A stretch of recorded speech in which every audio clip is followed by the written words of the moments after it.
और आज जब पूरा मामलो मैंने बताया तो मैं क्यों यार कमाल हो गया। ऐसा सिर्फ हिंदुस्तान में हो सकता है और हिंदुस्तान में कहीं ना हो तो सूरतगढ़ में पक्का हो सकता है। जैक्सन साथियों, अंधेर नगरी चौपट राजा का एक और उदाहरण मैं आपके सामने रखना चाहता हूँ। साथियों, रेवेन्यू डिपार्टमेंट के अंदर किस प्रकार से किसानों का शोषण होता है और किस प्रकार से वो कहनी अंधेर नगरी चौपट राजा के सागे सागे एक कहावत और प्रचलित है कि आंधो बांटे शेरनीर घर घर गाने दे। तो जगह लोग अठे रेवेन्यू डिपार्टमेंट में बैठे अधिकारिया ने एक प्रकार की शेरनी दे दे, रिश्वत दे दे भी बाद में बे बैठे बैठे घूमे रखे जटे जटे बेचा वह लोग। बड़े दुर्भाग्य की बात है कि मेरे सागे आज 22 LGW B और C जका मोगा है बाऊ हरदेव नाम बतायो कि थारो जगदेव भाई साहब है ये आया है। और आज जब पूरा मामलो मैंने बताया तो मैं क्यों यार कमाल हो गया। ऐसा सिर्फ हिंदुस्तान में हो सकता है और हिंदुस्तान में कहीं ना हो तो सूरतगढ़ में पक्का हो सकता है। साथियों, जब से कोई जमीन आवंटित होती है तभी उस जमीन के सिंचाई खाड़े और मार्ग का प्रावधान साथ साथ में हो जाता है। अगर चकबंदी के अंदर जमीन होती है तब तो यहां पर भी ऐसा ही मामला है। आज से सालों पहले स्वीकृत मार्ग जो चलना चाहिए था उसको तो बंद करके और जहां पर मार्ग था ही नहीं वहां से मार्ग जबरदस्ती निकाल दिया जाता है और उस मार्ग के अंदर आने वाला इनका एक जो मकान था उसको भी जबरदस्ती ध्वस्त कर दिया जाता है। ना कोई नोटिस ना कोई सूचना, सिर्फ इतना कहा जाता है कि टेलीफोन पर हमने सूचना दे दी। तो ये जल्दबाजी किस बात की? क्यों प्रशासन आनन फानन में ये सारी कार्रवाई करता है? क्योंकि भाई पैसा बोलता है।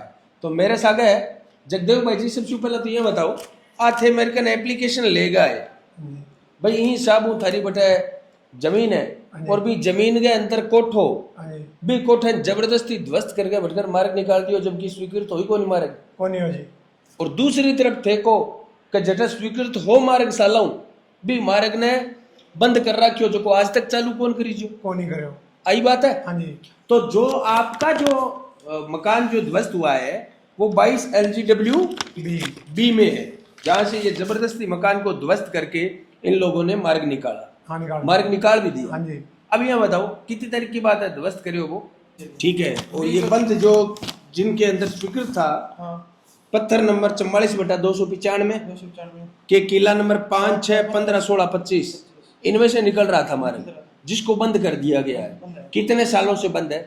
बंद तो स्टार्टिंग कर रखे हैं लेकिन अभी मैं एप्लीकेशन लगा मंदरस तो चालू चाहिए चालू करने में बंद मतलब कहने का मतलब ये मार्ग कभी शुरू ही नहीं हुआ था, ये शुरू कर ही नहीं रहे थे, बंद ही पड़ा था। उनका पारिवारिक मसला था तो उस मार्ग की जरूरत नहीं है क्या? पहले जरूरत नहीं, सारे इकट्ठे थे। अब जैसे अलग अलग हुए तब हमने कहा कि हमें रास्ता चाहिए। ठीक है। तो वो आपके क्या लगते हैं वैसे? वो जो रास्ता हमारे दादाजी के भाई हैं आपके नाम जी को तारा जो आप नाम सुना होगा नेर का अध्यक्ष थे, वो हमारे दादाजी के दूसरी माँ थी उनके लड़के हैं वो। ठीक है। तो वो जो पूरा कहने का मतलब जब एक साथ रहते थे या परिवार कम थे तब तक जरूरत ही नहीं थी मार्ग की। अब जैसे ही काश्त बढ़ी, काश्त तो घटी, आपके काश्तकार बढ़े तब उन्हें जरूरत पड़ी मार्ग की तो इन्होंने खोला नहीं। बाकी फिर राम कुमार जंग हुआ है जो जिस 44/296 ये ले लो हाथ में ले लो कोई बात नहीं। फिर राम कुमार जी जंग हुआ जो 44/296 में इनका शायद 5, 6, 15, 16, 25 में इनके भी रास्ता निकलता ही है। तो ये कह रहे कि मुझे थोड़ा सो आपने इन स्पीड न उड़ा करो ते बहुत जल्दी बोलो बस समझ में आ जाए लोगों ने। ये कह रहे हैं कि मुझे खाला चाहिए सिंचाई के लिए, यानी कि 6 बीघा जमीन हमारे जो मरबा है 20 बीघा उसमें इनकी जमीन पड़ती है। हमें इस नक्के से पानी चाहिए। तो हमने कहा कि ले लीजिए आप पानी, नक्का देने के लिए हम लोग तैयार हैं। लेकिन ये नक्का देने के तैयार होने के बावजूद भी ये रास्ता नहीं छोड़ रहे। नहर के अध्यक्ष नक्का दिया हुआ है आपका? नक्का मंजूर है सरकारी। अच्छा, अब चल नहीं रहा। अच्छा चल अब इन्होंने पानी इकट्ठा अपने एक साथ में अलग बंधा रखा है। कहाँ से लिया है फिर नक्का? वो नक्का इनके जो 44/296 जो इनके जगह पड़ती है वहाँ पर है इनका 44/296 ये 44/296 है। हाँ 44/296 में 5, 6, 15 में मौके पर बंद है। क्या है ये मौके पर बंद है? मार्ग रास्ता बंद है ये तो। हाँ मार्ग बंद है। और 44/296 के 16 और 25 में मौके पर रास्ता चालू है। 96 नंबर 2 इनके। अच्छा 44/296 कि किला नंबर 16 और 25 में मौके पर रास्ता चालू है। ये चालू है, ये बता रखा 2 बीघा चालू है। हाँ 95 नहीं बता रखा है या वास्तव में चालू है? ये 2 बीघा उनके खेत में वापने के लिए चालू कर रखा है। अच्छा अच्छा, खुद का ही मार्ग है, मतलब खुद के लिए चालू कर रखा है, किसी दूसरे के लिए आवाजाही किसी के लिए नहीं है। अच्छा, यानी उनकी जमीन पड़ती है इस रास्ते के दोनों साइड में। और आपका एक इस पूरी एप्लीकेशन जो आपने किसको दी थी?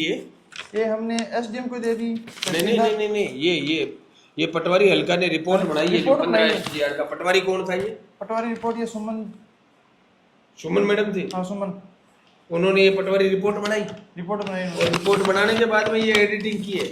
उसके बाद में एडिटिंग हुई है। मौके पर विवाद है, मौके पर फसल खड़ी होने से सीमा ज्ञान नहीं किया गया, यानी कि सरकारी रास्ता था ये। साथियों साइड के अंदर आप एक कॉपी देख सकते हैं जिसके अंदर येलो कलर के अंदर जो लाइन आप देख रहे हैं, ये वो लाइन है जो रिपोर्ट इनकी जब बनाई थी तब नहीं थी, उसके बाद में ऐड की गई है जानबूझ के। मैं इस वीडियो में सिर्फ इतना कहना चाहता हूं प्रशासन से, पटवारियों से, तहसीलदार जी से और एसडीएम साहब से कि रेवेन्यू डिपार्टमेंट अपने आप में विवादों के लिए जाना जाता है। विवाद हो जाता है तो पुश्तें उसकी निकल जाती है, लेकिन विवाद का समझौता नहीं होता है या सलटारा नहीं होता है। इसका सबसे बड़ा कारण है कि रेवेन्यू डिपार्टमेंट में बैठे हुए वो कर्मचारी जो संवेदनहीनता की सारी पराकाष्ठाएं पार करके कागजी कार्रवाई के अंदर पेशों के बल पर हेरफेर करते हैं, जैसा कि इसमें किया गया है। अब अंधा आदमी जानता है, अनपढ़ आदमी जानता है कि यार जहां पर मकान बना हुआ है, जहां पर मार्ग स्वीकृति नहीं है कागजों में, वहां पर तो आप धनबल का, बाहुबल का, सबका प्रयोग करते हुए आप मकान भी ध्वस्त कर देते हैं, मार्ग निकाल देते हैं। और दूसरी तरफ जहां पर कागजों में बाकायदा मार्ग दिया हुआ है, उस मार्ग को आप सिर्फ अपने अपने लिए स्टार्ट रखते हैं और किसी को वो मार्ग आप नहीं देते। अब जब इन जगदेव अंकल का, भाई साहब का, बड़े भाई साहब का मकान ध्वस्त किया गया, तब इन्होंने ये कहा भी आप मेरे खेत में से जहां पर मार्ग था ही नहीं, उस मार्ग को आप रातों रात स्वीकृत कर देते हो 2 रुपए देकर, और वहां पर जहां पर स्वीकृत था उसको रिजेक्ट कर दिया या अभी भी स्वीकृत पड़ा है? वो स्वीकृत पड़ा है, अभी भी स्वीकृत पड़ा है। क्या बात है। ठीक है, इन्होंने वो तो नहीं चालू किया, पहले नहर की पटड़ी से आते थे, अब भी आ रहे हैं और मेरे में मंजूर करवा के रातों रात इन्होंने रास्ता निकला दिया। कितनी बीघा जमीन है वहां पर आपकी? मेरी 4.5 बीघा जमीन है। देखो साथियों, 4.5 बीघा जमीन वाले के अंदर से तो आप जबरदस्ती मार्ग निकाल देते हो, कागजों में नहीं है, उसके बावजूद रातों रात स्वीकृत करके। तो ये पटवारी जो भी बहन है, इनसे भी कहना चाहूंगा, और मानेवाड़ा के और पटवारी कौन से थे? वो सीखे थे, वो बी के गुरदेव सिंह। हाँ जी। कहाँ के हैं? वो निर्वाणा के। मैं प्रशासन से, तहसीलदार जी से, दोनों पटवारियों से, एसडीएम साहब से इतना ही अनुरोध करना चाहता हूं कि जहां पर भी कम से कम मार्गों का विवाद है, वहां पर दोनों पक्षों को आप समझाइश करने की कोशिश करें। शुरुआत में नहीं हो सकता, मुझे पता है, बड़े पेचीदा सिस्टम होते हैं, कोई भी अपनी 1 इंच भी जगह छोड़ने को तैयार नहीं होता, लेकिन जायज नाजायज का तो आप देख सकते हैं। छोड़ो जायज नाजायज भी मत देखो, पंचायती मत करो, आप कम से कम कागज तो आप देख सकते हैं। कागजों में जब मार्ग स्वीकृति नहीं है तो आप कैसे किसी का मकान ध्वस्त करके वहां से मार्ग निकाल सकते हैं और रातों रात स्वीकृत कर सकते हैं? और जो स्वीकृत है मार्ग सालों से, उस मार्ग को आप नहीं खोल रहे हैं, बावजूद इसके कि ये लोग रात्रि चौपाल के अंदर जाते हैं, ये लोग तहसीलदार जी, पटवारी जी, आपके एसडीएम साहब, इनके सबके चक्कर काट काट के थक गए, जिनकी एप्लीकेशन आप साइड में देख सकते हैं। प्रशासन से मैं इतना ही अनुरोध करना चाहता हूं कि क्यों अपनी फजीयत करवाते हो? जहां पर भी आपके इस प्रकार के विवाद है, उन विवादों को आप संवेदनशीलता रखते हुए जल्दी इनका निपटारा करें तो ज्यादा बेहतर रहेगा इनको, वरना तहसील कार्यालय जो है इससे उम्मीद छोड़कर फिर जिले की तरफ रुख करना पड़ेगा, जिला कलेक्टर की तरफ रुख करना पड़ेगा, और उसके लिए अगर मुझे भी साथ जाना पड़े तो मैं जाऊंगा। लेकिन इनके साथ जो अन्याय हुआ है, उस अन्याय के अंदर जो जो लोग शामिल है, दोषी हैं, उन पर कार्रवाई होनी चाहिए, और जो मार्ग बंद पड़ा है वो मार्ग चालू होना चाहिए। इस वीडियो में बस इतना ही। वीडियो अच्छा लगे तो 5 से 7 दोस्तों को शेयर करें। प्रशासन शीघ्र संज्ञान ले।